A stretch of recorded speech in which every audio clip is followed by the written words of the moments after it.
Good morning, friends. I just got dressed. It is about 10:25, and Don went out for his guys' breakfast this morning, and he called a little bit ago and said that um, he was going to stop by the store if there's anything I liked. So I gave him a little list of some of the things that I left out the other day. So I should have a little haul for you, and I didn't even have to shop for it. Now that is special. I like that kind. I know a lot of people have been using you call the store and order, or you do it online. And I haven't done that yet, but I could really see where that is tempting. The only thing I've heard is they basically give you what they've got or what is convenient for them to give you, and then sometimes you look around and you think, oh, I should pick that up, or something like that. So I'll have to try it sometime. Those of you that do online shopping, you'll have to let me know how satisfied you are. Say 1 to 10. I'm going to get me a selfie or a tripod or something so I can kind of hold it away a little bit. Drinking my coffee for the day, and I started reading a little bit in my Bible.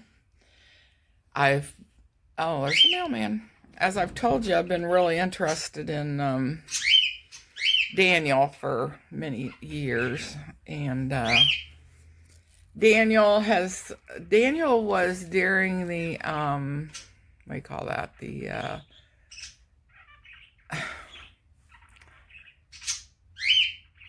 Daniel and his some of his young men were taken into captivity, and of course Daniel became like the second to the king.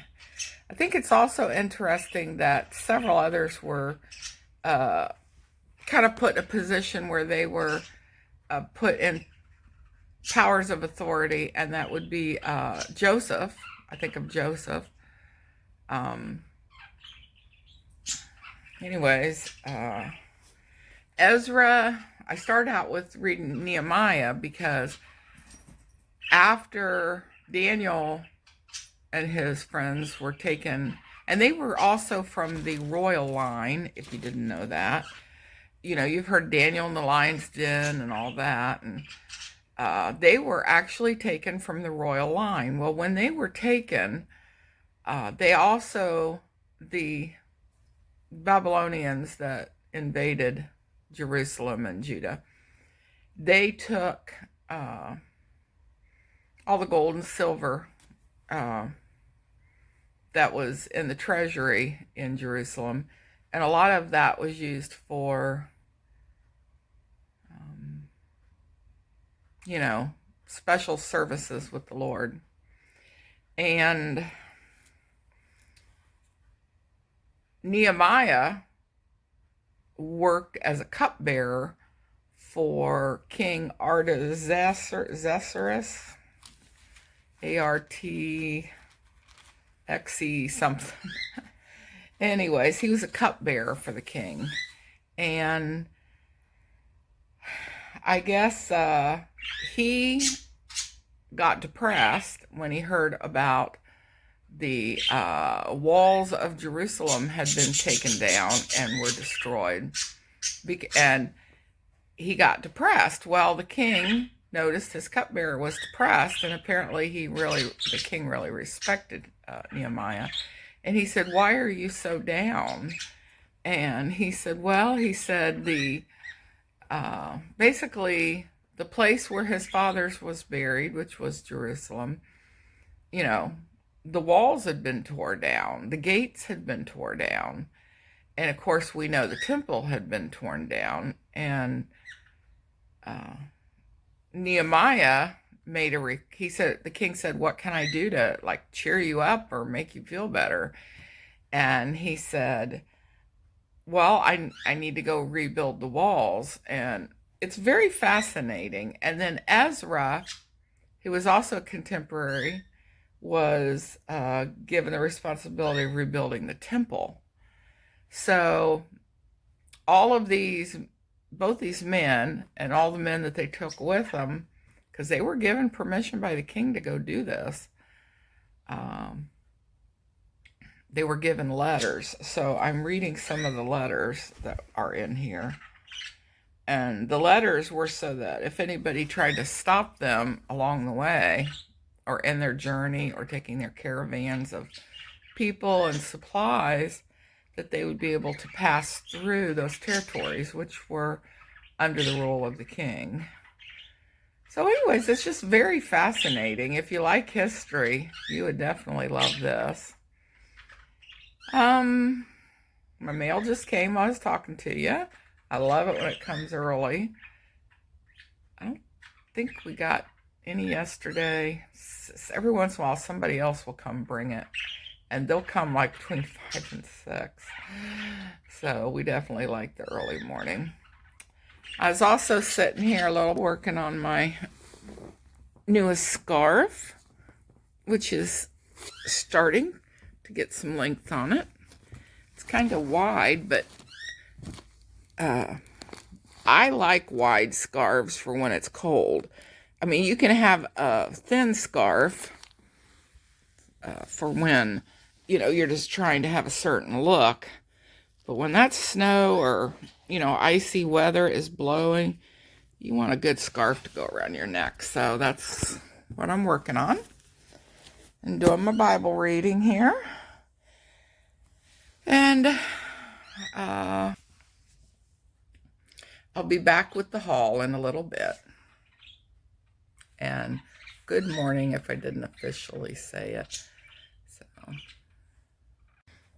I have to laugh because Don got home, and I don't know if this bird, Eva, before we got her, if she apparently is familiar with the sounds of the garage door opening. Anyway, she starts squawking and screaming like, he's home, he's home. So the first thing he had to do was come in and give her a pet and kind of quiet her down. Well, I got my exciting haul for you. Okay. We like these water drinks. You get 6 in a box. I think it's all 6. Let's see. And since he went to Mark's, they do sell crush drinks there. So we got raspberry, blue raspberry, or strawberry, blue raspberry, pineapple, 4 of them, and 8 of our favorite, which is the orange crush.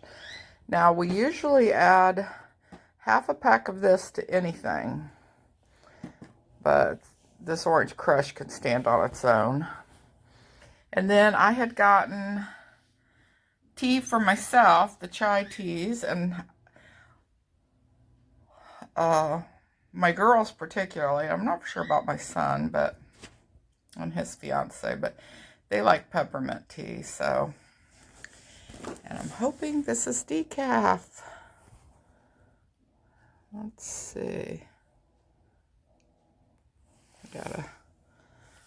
I'm looking at it through here because I can't see it.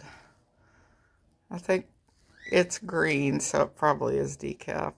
I can't read it. Not awful. Anyways, got 2 of these. I like them real well. And what I do with them, I make air popcorn, but you can either put it in I have a special container, which I'll show you in a minute, how I make them. This is the best stuff, sugar-free hickory barbecue sauce. And the stats on it are great.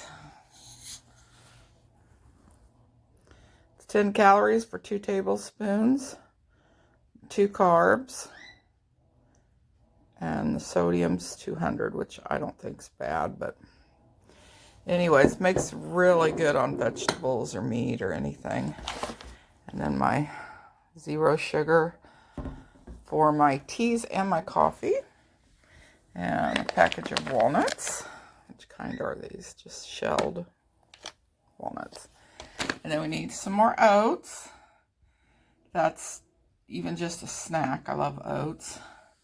And here is what sent me into a panic because I'm almost out of my garlic powder. So got 2 garlic powders. But I thought I'd show you what I do with this because my pans are non-stick. Here's my popcorn. It's just, I use 3 tablespoons, which are not big at all if you ever really make your popcorn. But 3 tablespoons is enough. And then I have this popcorn. Almost reminds me of the old Kool-Aid containers. And then you put this on top. And it's got air holes. Of course, you have to let steam out from the popcorn. But if you wanted, you could also put a couple pats of butter up there. And then as it pops, it melts down into it. But what I do when it's done is I spray a little of that on it. And this is how I keep my salt. And I just take a few pinches of salt and put around it. And that way you get the salt on the popcorn and it stays and it's not bad for you. So that's how I do my I hate to say, I say air popcorn because if I say micro, you think of the packages. And that's not what I have. So that's my big haul. And I don't know if I'll come back on because I've already used up 11 minutes today and I have said next to nothing. So anyways, you got a haul out of it. And love you guys. Don and I had a nice lunch today. I thought I would show you this. It's plant-based street taco. We got it from Costco. I think you get, I'm thinking 6 in a package. And this is what the meat looks like. The onions, poblano, and jalapenos I added. Tells you on the back. You add hot water, oil, green pepper, and I added those 2 peppers, and then chopped onion. So that's the spices. If anybody likes meatless, I was thinking of you, Sherry, for Pete. He might like this. And you can get it at Costco, so next time you go, you might look it up. And I will insert a picture of the dish that I ate.